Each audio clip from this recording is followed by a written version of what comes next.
कि ये रोजगार नहीं है या इसको भर्ती ना समझा जाए। ये देश के लिए जुनून है जो इतने लोग यहाँ। मैम उम्र मेरी 19 साल है मैम। आपने एक प्रदीप देखा है बड़ो यहाँ पे मैम दिल्ली में? आप दिल्ली से बाहर मैम 4 बजे जाओ, आपको लाखों प्रदीप मिलेंगे मैम रोड पे। जज्बात है मैम, हमारे लिए सिर्फ जॉब नहीं है। सड़क पर बैठे हैं उनको डिटेन कर लिया जाता है।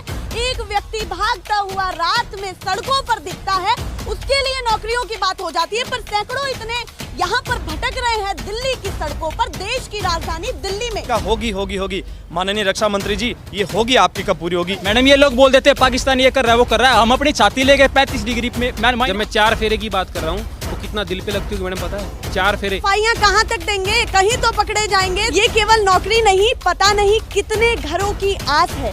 किसी के घर का चूल्हा और भूख और प्यास है। वे जहाँ बैठे होंगे वहाँ इस वीडियो को देख रहे होंगे। जानकर सब लोग चौंक जाएंगे। जी तौर पे कम से कम 20 सांसदों से मुलाकात कर चुका हूँ, राजस्थान से बिलोंग करता हूँ। पैरों पे छाले पड़ चुके हैं।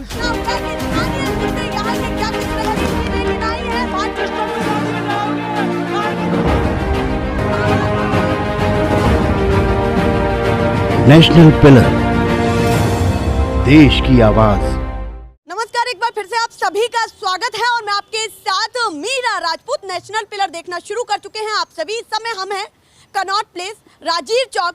क्या कुछ यहाँ हो रहा है ये तो आने के बाद हमें पता चला है कि युवाओं में क्या माहौल बना हुआ है। भर्तियों को लेकर के जंतर मंतर प्रोटेस्ट किया गया है, वहां से उनको डिटेन भी किया गया और बहुत सारे लोग छूट गए हैं, तो वो इस किनारे के साइड में बैठे हैं।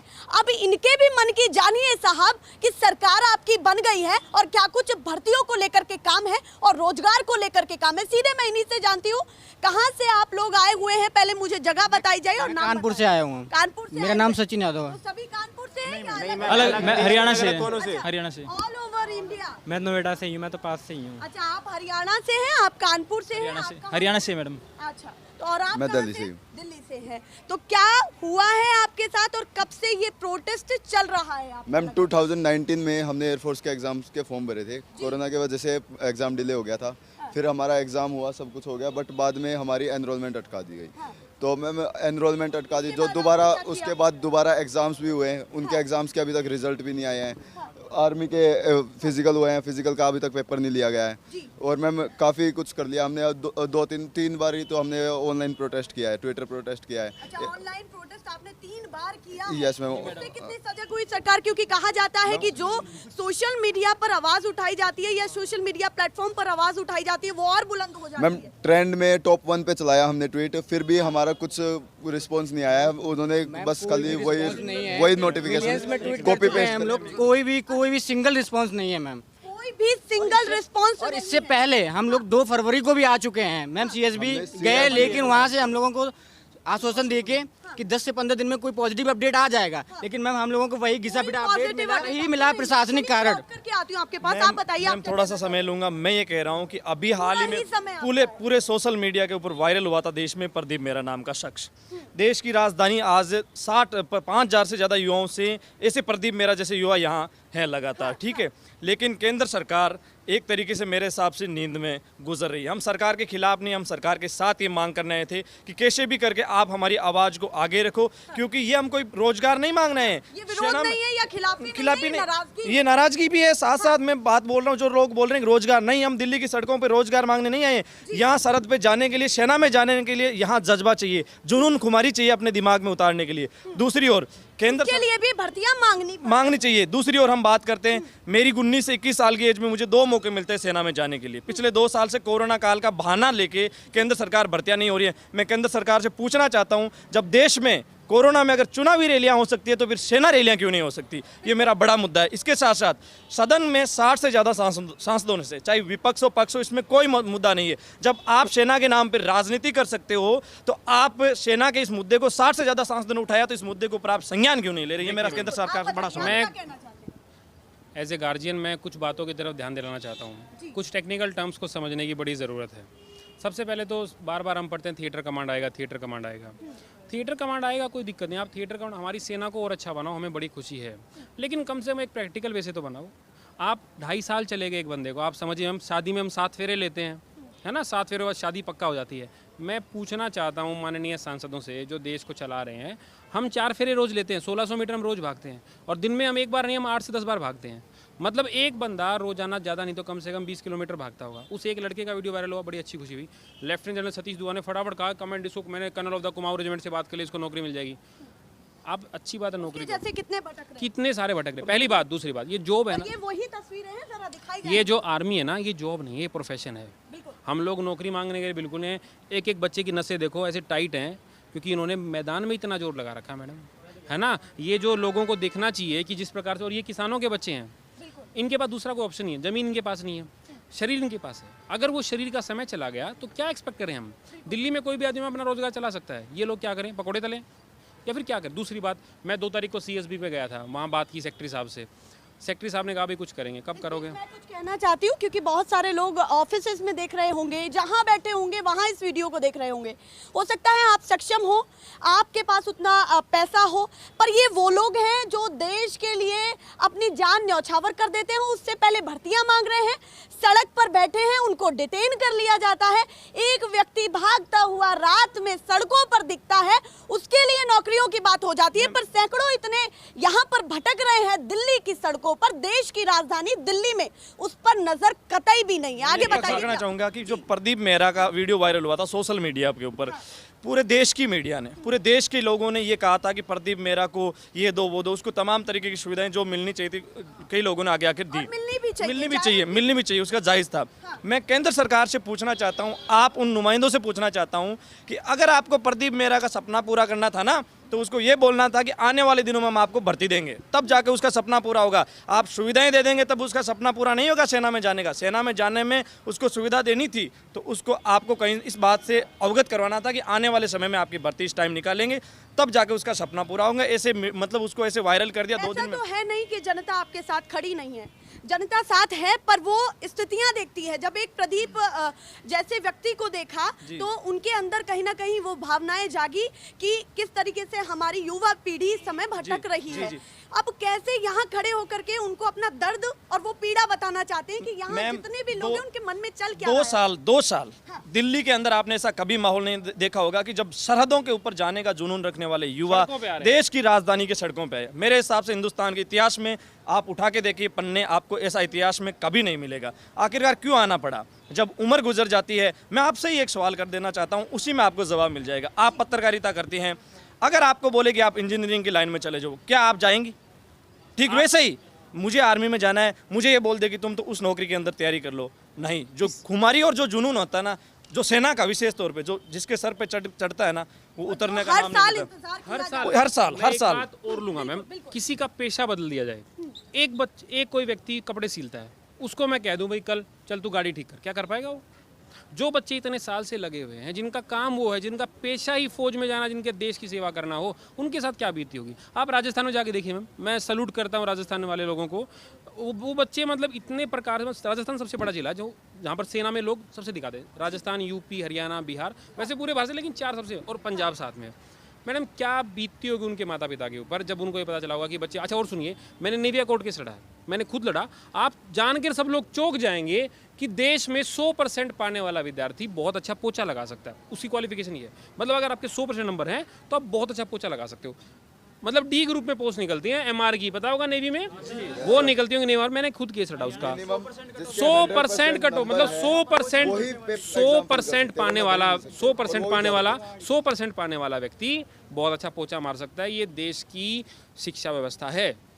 मेरा ये सवाल है, अगर के अगर मैं रोजगार की बात करूं, रोजगार में ही आ जाती है। रोजगार पर देखिए, भर्ती जैसा शब्द ऐसा है, भर्ती जैसा शब्द अलग है। रोज उनकी जायज बात है, नाराजगी बिल्कुल बराबर है। मैडम रोजगार नहीं है, रोजगार होता है जिसमें तनख्वाह मिलती है। जब हमको नोट गिनने नहीं आते थे ना, ये आ रहा था जैसे उन्होंने शिक्षा को लेकर के सवाल उठाया, तो रोजगार और शिक्षा की हालत फिलहाल देश में क्या? वो मैडम जो भी हो, लेकिन जब हमको नोट गिनने नहीं आते थे ना सैलरी के, उस टाइम पे हमारा सपना था फौज में जाने का। अपने पापा बोला था पापा मैं फौजी बनूंगा। ये जुनून है जब सवाल काटा जाए कि ये रोजगार नहीं है या इसको भर्ती ना समझा जाए। ये देश के लिए जुनून है जो इतने लोग यहाँ बिल्कुल सुरक्षा के साथ महसूस होकर के अपने घर में सोते हैं ना रात को, ये वही लोग हैं जो यहाँ पर भर्तियों की मांग कर रहे हैं। मैडम ये लोग बोल देते हैं पाकिस्तान ये कर रहा है वो कर रहा है, हम अपनी छाती लेके 35 डिग्री में, -35 डिग्री में और +50 डिग्री में जैसलमेर में खड़े होते हैं हमारे जैसे ही जवान। किसान के बेटे जवान होते हैं वही खड़े होते हैं, कोई मिलियनर बिलियनर का बेटा नहीं होता शरद पे खड़ा। मैम आप यहाँ से मैम 1 मिनट लूंगा मैं। नेताओं के बच्चों को भी फौज का टेन्योर कराना चाहिए ताकि उनको पता चले वाइट कपड़े पहनने के बाद कुछ खाकी पहनी जाइए और खाकी पहन के -40 में खड़ा हुआ जाए या फिर +50 में खड़ा हुआ जाए। देखो फिर पता चलेगा क्या रियलिटी है ना। एसी गाड़ियों में घूमने से मैडम एक अलग दुनिया दिखती है जो फिल्मों की दुनिया हम देखते हैं। फिर से वही सवाल ले आती हूँ। फिलहाल आपने शिक्षा की बात की, तो शिक्षा और रोजगार का स्तर कहाँ देख रहे हैं कि देश में कितना जरूरी है उसका सुधार करना और उस पर अमल करना सभी? क्योंकि देखिए अब एक बात कर ले सीधी सीधी कि 5 राज्यों में सरकार बनी, वहां पर चुनावी नतीजे आ गए। पहले चुनावों के प्रचार चल रहे थे, फिर चुनावी नतीजे आ गए, ढोल नगाड़े बजे, सब कुर्सियों पर बैठे हैं। अब कहीं और के चुनाव होंगे, पर इस बीच क्या समझाना चाहते हैं कि रोजगार और शिक्षा को किस तरीके से देखना चाहिए? यही तो मैं कहना चाहता हूँ लोगों से कि जब आप वोट देते हैं, हमें किसी पार्टी से कोई, हमारे लिए कांग्रेस बहुत अच्छी, बीजेपी, क्योंकि हमारे देश की पार्टियां हैं, हमारे देश के नेता, हमारे अपने भाई बड़े हैं, हमारे पिताजी हैं, सब बहुत अच्छे हैं हमारे लिए, हमें कोई समस्या नहीं है। लेकिन कम से कम मैं चाहता हूँ उनके बच्चों को भी सरकारी स्कूल भेजा जाए, उनके बच्चों को भी वहाँ भेजा जाए जहाँ बच्चे भागते हैं। जब मैं 4 फेरे की बात कर रहा हूँ तो कितना दिल पे लगती होगी मैडम, पता है? 4 फेरे, ये गोडे है ना, ये नी, इनमें तेल, इनमें ऑयल होता है, वो खत्म हो जाता है। मतलब अगर आप लगातार 4 साल भाग लिए ना और उसके बाद आपने रुकावट नहीं लिया, आपने थोड़ा सा, गांव में कहा भी जाता है कि गोडों का ग्रीस खत्म होगा, वो हरियाणा वाली बात होगी, गोडों का तेल खत्म हो गया है। सुबह 4 बजे उठ के जब लोग ये ना, जब फिल्मी दुनियाओं में रात में सपनों में जब पागल होते हैं ना कि सपने ले रहे होते हैं बड़े बड़े, उस समय हमारे बच्चे बनियान और कच्छा पहन के मैडम सड़क पे होते हैं। आप उनके पाँव को देखना कभी, आपको इतना मतलब दया आएगी। मैं तो कहता हूँ कैसे लोग मतलब इतना सब कुछ देखने के बावजूद भी डिटेन किया गया है इतने सारे लोगों को, हजारों। आज सुनिए, आज जंतर मंतर पे सब लोग आए थे। मुझे पुलिस भाइयों से मुझे कुछ कहना, सर आपके बच्चे का, आप भी तो सिपाही हो, आप भी तो एक तरीके से जनता को प्रोटेक्ट कर रहे हो, हम भी उन्हीं के बच्चे हैं। क्या इन बच्चों के लिए एक बार भी किसी अफसर के मन में ये नहीं उठता जो वहाँ ऊपर गद्दियों पर बैठे हैं, जिनको लग रहा है कि हम देश चला रहे हैं, उनको ये नहीं लगता कि इन बच्चों के लिए कुछ किया जाए? नेवी का कोर्स के खिलाफ 100% वालों का नंबर आएगा। सवाल आपसे भी है, जरूर सुना जाए उसको। मैडम ये देखो, हाथों के चाले देखो मैडम, ये हाल पैरों का भी है मैम, ये मेहनत है मैडम। यहाँ पर खड़े हैं इस चकाचक राजधानी में, पैरों पे छाले पड़ चुके हैं। मैम देश की सेवा करने के लिए हमें प्रोटेस्ट करना पड़ रहा है, हम देश के लिए जान देने के लिए रूबरू भी नहीं हो। नहीं मैम, बस हमें बस घर से ग्राउंड ये सभी दिखता है। मतलब हम अपने मतलब हमें सारे दिन अपनी भर्ती की लगी रहती है, पूरा दिन हम यही लगी रहती है। मतलब हम देश के लिए कुछ करने के लिए जा रहे हैं, हम अपनी जान हथेली पर लेके जा रहे हैं और उसके लिए भी हमें प्रोटेस्ट करना पड़ रहा है। मिल जाएगा, सक्षम नहीं है तो आपको भर्तियां कैसे मिल जाएंगी? अब यहाँ सभी सक्षम ही खड़े हैं। जब सारे पैरामीटर्स हम लोगों ने कंप्लीट कर लिए हैं तो हम लोग ज्वाइनिंग क्यों नहीं दे रहे हैं? ज्वाइनिंग करने में चुनाव, हमारा रिटर्न हो चुका है, हमारा फिजिकल हो चुका है, हमारा मेडिकल हो चुका है, बस हमारी मेरिट लिस्ट PSL लिस्ट आ चुकी है, हमारी ज्वाइनिंग होनी है, वो ज्वाइनिंग नहीं दे रहे हैं। बस नए रोजगार तो बाद में आएंगे, पहले पुराने रोजगार तो दे दीजिए। और तो और रोजगार बाद में आएंगे, पुराने रोजगार। ये जॉब नहीं है, ये हमारे जज्बात है मैम। मैं उम्र मेरी 19 साल है मैम। आपने एक प्रदीप देखा है बड़ो यहाँ पे मैम दिल्ली में, आप दिल्ली से बाहर मैम 4 बजे जाओ, आपको लाखों प्रदीप मिलेंगे मैम रोड पे।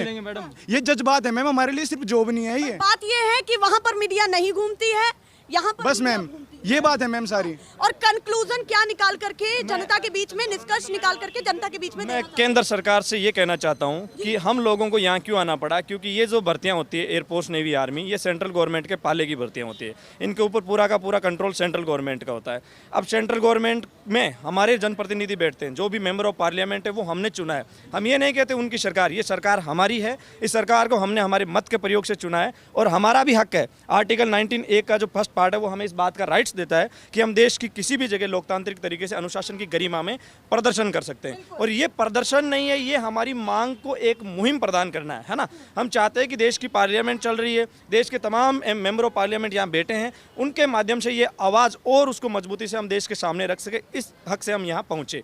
अब एक बात बताओ, जब हम मांग कर रहे हैं, आप ये बताओ, इलेक्शन में जब चुनावी रैलियों में जब कोरोना नहीं आता, एयरपोर्ट्स का रिजल्ट डिक्लेयर करने में कौन सी वेबसाइट के ऊपर कोरोना आता है क्या? ये बताओ, वो तो ऑनलाइन पे रिजल्ट डिक्लेयर होगा। मेरी बात सुनो, आप ये रिपोर्ट दर्ज करो, हम यहाँ बैठे हैं, मान लो गैदरिंग की वजह से कोरोना हो सकता है, लेकिन ये वीडियो जब जहाँ चल रहा है, क्या वहाँ कोरोना होगा? सोशल मीडिया के ऊपर चलने से कोरोना होता है। ठीक वैसे ही सरकार से मांग करते हैं कि आप एयरपोर्ट्स का रिजल्ट क्यों जारी नहीं करते? आप भर्तियाँ नहीं करवा रहे, वो अलग रीजन्स है, लेकिन आपको कोरोना के वजह से रिजल्ट क्यों जारी नहीं करे? क्या रिजल्ट के अंदर कोरोना आ रहा है क्या?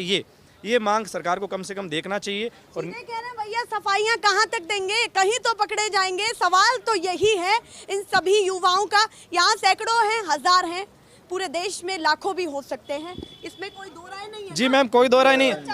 बिल्कुल मेरी बात सुनो, आपके पोर्टल से अभी संसद में एक सवाल के जवाब में एक रिपोर्ट जारी की गई है जिसमें लगभग 1.5 लाख सेना के पद खाली हैं। मैं ये पूछना चाहता हूँ, क्या देश की राष्ट्रीय सुरक्षा के साथ खिलवाड़ नहीं है 1.5 लाख पद सेना के अंदर खाली होना? सवाल अंत में हम छोड़ करके जा रहे हैं, जनता के लिए वो तय करेगी इनका भविष्य। जो इधर खड़े हुए हैं और जरा दिखाया जाए, मेरे दाएं बाएं ये सभी लोग खड़े हुए हैं, इनकी आस पर आप खरा उतरें और जल्द से जल्द काम कराएं, क्योंकि देश की राजधानी में दिल्ली में ये सभी युवा भटकते हुए कतई अच्छे नहीं लग रहे हैं, जो जुनून के साथ बॉर्डर पर रहते हैं। ये तस्वीरें हम आपको लगातार दिखा रहे हैं। हाँ, क्या बिल्कुल आप ही बता दीजिए, बता दीजिए। ये केवल नौकरी नहीं, पता नहीं कितने घरों की आस है, किसी के घर का चूल्हा और भूख और प्यास है, सालों की गई मेहनत का फल है, दिन रात लगे युवाओं का कल है।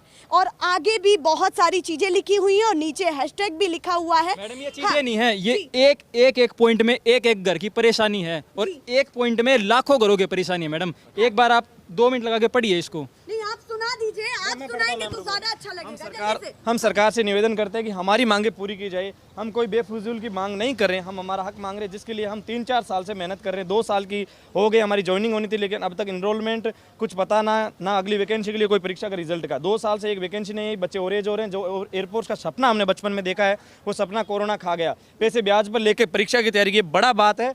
साथ में हमने सालों का आंकड़ा दिखा रहे हैं आपका, आप क्या कर सभी स्टेज क्वालिफाई की, फिर अब हमें तक ज्वाइनिंग क्यों नहीं मिल रही? कई बार हमने MOD CS भी कांटेक्ट किया, ट्विटर कैंपेन किया, लेकिन किसी भी अधिकारी या नेता ने कोई जवाब नहीं दिया, क्योंकि उनके बच्चे सेना की भर्ती के लिए नहीं जाते, इसलिए वे हमारा दर्द महसूस नहीं कर सकते। कृपया हमारी इनरोलमेंट। मैडम, मैं ये कहना की चाहता हूं, भर्ती में नहीं जाते, इसीलिए हमारा दर्द नहीं समझते। अब तो बात लगी होगी, और अब अगर अभी भी नहीं लगी, किसी सांसद मंत्री के देखने के बाद भी नहीं लगी, तो कभी नहीं लग सकती। क्योंकि हाल भी बहुत बेहाल है, मैं बताऊं, क्योंकि मैं हर एक रिपोर्ट को, एक बात मत समझना कि किसान का मेरी कौम के बच्चे दिल्ली की सड़कों के घूम रहे, वो एजुकेटेड नहीं, बहुत एजुकेटेड है और बहुत हमारा दिमाग है, लेकिन हम नहीं चाहते कि हमारी किसानी और फौज के प्रति जो जुनून है उसको छोड़ के हम दिल्ली के अंदर आए। इस तरीके का हमारा जुनून हमारे ऊपर सवार नहीं है। साथ में बताना चाहूंगा कि देश के सांसदों ने सवाल रखा केंद्र सरकार के सामने।